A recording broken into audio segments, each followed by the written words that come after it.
this is Pritha, and as you know, I'm a Bengali and I love wearing saris. So today my video is basically an instruction video on how to wear the sari in the Bengali kind of way or the atpoure way. But before you wear any kind of sari, you have to identify the right side of the sari. A sari, as you know, is something between 5 and 6 yards of just plain fabric with nothing else, and you have to make sure that you start tucking the right things in the right place. So every sari will have an outer side, which is the side that faces the outside world, and an inner side that faces your skin basically. Usually it's quite easy to identify. Obviously the inner side can have some threads hanging here and there, and the outside is going to have a nice, smooth, beautiful texture with good weaving patterns. Mind that if you have a really good quality handloom sari, then it may be difficult to distinguish between the two because the inner side will have almost a similar pattern as the outside. But if you have a good look, then you should be able to distinguish between the outside and the inside. Also, one part of the sari usually has got a different pattern called the pallu or the anchal, the side that usually hangs from one of the shoulders. So this is the pallu of this particular sari, okay, and this pallu is going to be to your left hand side when you start to drape. So this is the outside area of the sari, and this is the pallu area, and I'm going to leave it to my left. Keep going towards the other side till you reach the end. So this is going to be the upper margin of the sari, the part that is first tucked in. And the tucking in starts from your right hand side. For most styles of sari draping, be it the Bengali atpoure style or the conventional style, this is the part that goes in first. The lower margin ideally should have falls or this kind of fabric patch matching in color to the color of the border of the sari. Put in the lower margin on the inner side. This is to ensure that your sari has a nice fall and stays in place and doesn't really fly here and there. It's very important to have the falls in place. I know it is a bit time consuming if you want to do it yourself, or you have to find a tailor and ask him or her to do it for you, but make sure that you have this in place if you want the sari to stay in place beautifully. So as we have already established, this is the end that should be tucked in first, and if you remember, I had mentioned that the tucking in always starts from your right hand side, and in this case my right hand side. So I'm going to start tucking in this from the right hand side of my waist soon. But one important tip for sari wearing: if you're planning to wear heels with your sari, which I do now, so if you're planning to wear heels, make sure you put your shoes on before you start draping your sari, or else the length of your sari is going to reach your ankle or at best your toes, and when you wear your shoes will be visible. Now that may be a style which you prefer, it's your personal choice, but that isn't something that I want to go with, so I've got my shoes in place. So this is the side that should be tucked first, and I start from the right side of my waist. Mind you, this is a skirt, it's not a petticoat, so tucking in can be a bit of a challenge for me, but I'll try nonetheless. Keep tucking in till you make at least a 360-degree turn. So I'm taking it back, all around till I reach the first bit. Okay. Now, when I reach here, I personally make a little bit of modification to the conventional style of wearing a sari in the Bengali way.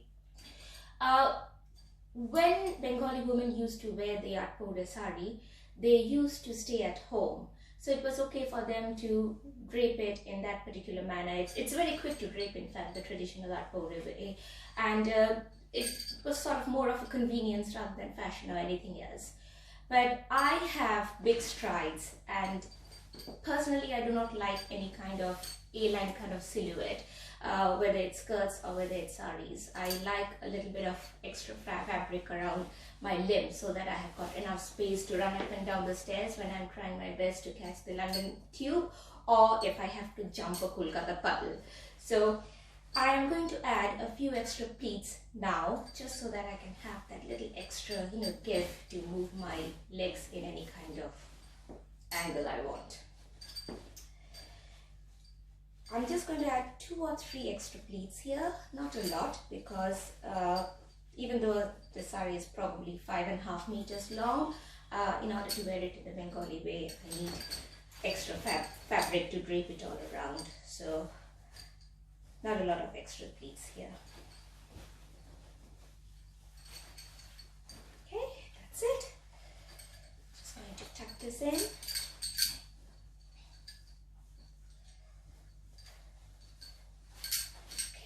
In place.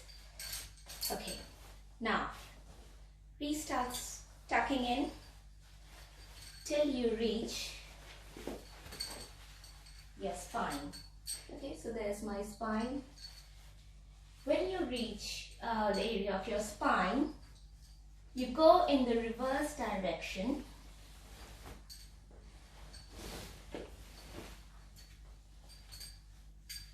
Start tucking the saree in the reverse direction.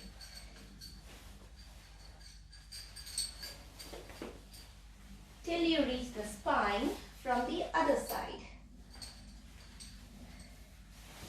Okay, I can't actually see what's going on here, but I hope that I've been able to demonstrate from where to where you need to do the tucking.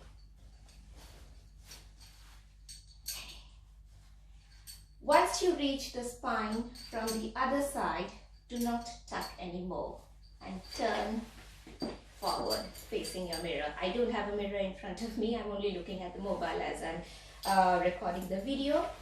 So you have finished tucking here, and then you have got this much of your fabric left.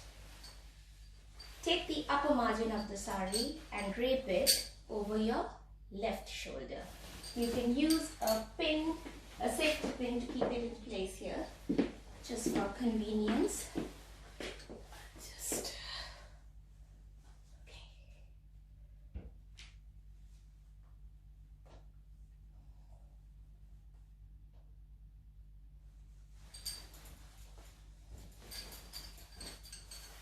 And then make a few pleats.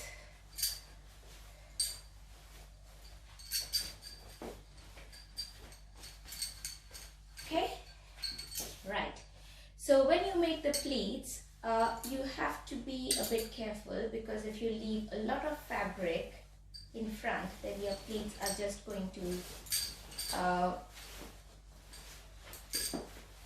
be too long and will not have the particular, the typical fold of a Bengali saree. So just make sure that the fold only reaches up to the end of your leg and doesn't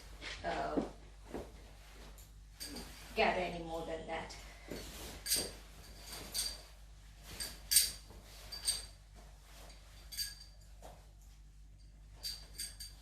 Excellent.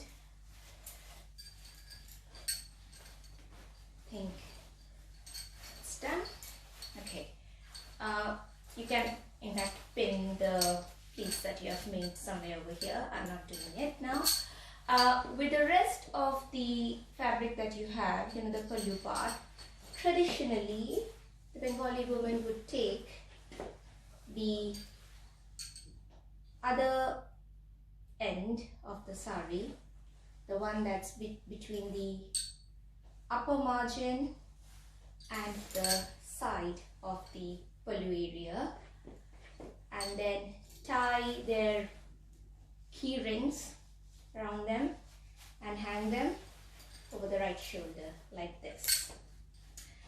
You may want to do it, you may wish to tie your own key ring, or there are some ornamental ones available in the market, or if you do not want to do it, the other way to drape the pallu side of the sari is to drape it over your left shoulder again, so that the pallu is nicely displayed.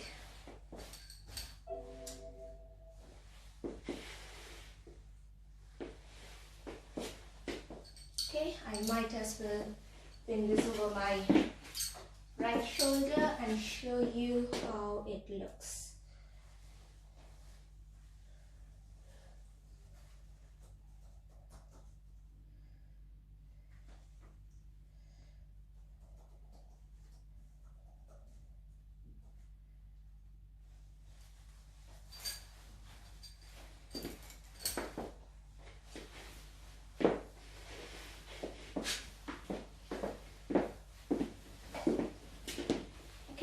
So this is how I like to wear the Bengali style of sari, obviously with my own modification of adding a few pleats in the front, as I mentioned. If you want to do it the conventional way, do not make the pleats, just keep tacking round and round till you reach your spine, and once you reach your spine, you tuck in the reverse direction till you reach the spine from the opposite side again. Then make the pallu, drape it over your left shoulder, and then you have the choice of draping the last bit over your right shoulder or your left shoulder, or if it's short enough, just leave it as it is. It's your choice. A few tips when choosing a sari to drape in the Bengali way. As you can obviously see, a little bit of the inside portion of the sari is visible in this kind of draping. So if you have a sari whose inside part has got a lot of loose threads and doesn't look good enough, then it possibly is not a good choice for this style of sari draping. Also, partly pallu saris, which are saris where the the middle pleat area has got a different design from the rest of the sari, is not suitable for this kind of sari draping. Similarly, half enough sari, where half of a sari is of one design and the other half is of a different design, is not really something that I would wear in the Bengali style. So that's it. Hope you liked it and hope it's useful. Thank you. Bye.